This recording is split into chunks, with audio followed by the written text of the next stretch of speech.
देशभरामध्ये सध्या फक्त एकाच निर्णयाची जास्त चर्चा आहे, ती म्हणजे नोटबंदीच्या. कारण बहुतेक जण याच्यामुळे त्रस्त झालेले आहेत. खास करून छोटे व्यापारी देखील यामुळे चांगलेच ग्रासले आहेत. कारण आपला व्यवसाय करायचा की नोटा बदलायला लाईन लावायची असा प्रश्न त्यांच्यासमोर आहे. आणि राज्यभरातल्या अशाच छोट्या व्यापाऱ्यांच्या या मोदींच्या निर्णयाबद्दलच्या नेमक्या काय रिॲक्शन्स आहेत बघूया.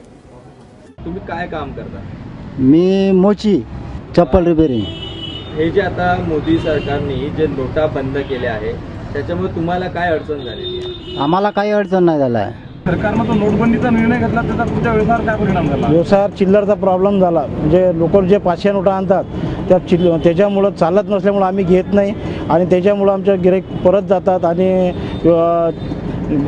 कुठे जमा करण्यासाठी तो म्हणजे व्यापाऱ्यांनाही दिला तरी तो नोट कोणी घ्यायला तयार नाही. फटका थोडा तर बसला आहे, कारण की थोडी एकमेकाला सपोर्ट करावं लागते, थोडी उधारी द्यावं लागते.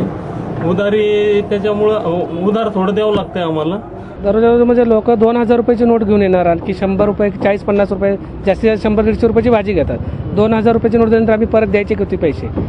जुन्या नोटा तरी 500 आणि 1000 रुपये घेत नाहीत, परत आमच्याकडे 500 आणि 1000 नोटा द्यायचाच प्रयत्न करतात. माल बघा तुम्ही किती माल पडलेला आहे. सीताफळ वगैरे हे असे तयार होऊन जातात, पण गिऱ्हाईक कमी आहे.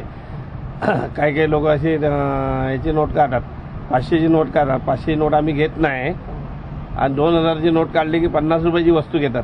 50 रुपयाची वस्तू घेतल्यानंतर 1950 रुपये परत द्यायला आहे कोणाजवळ? पहिल्यांदा 50 रुपये 100 रुपये द्यायचे आपले होतेच.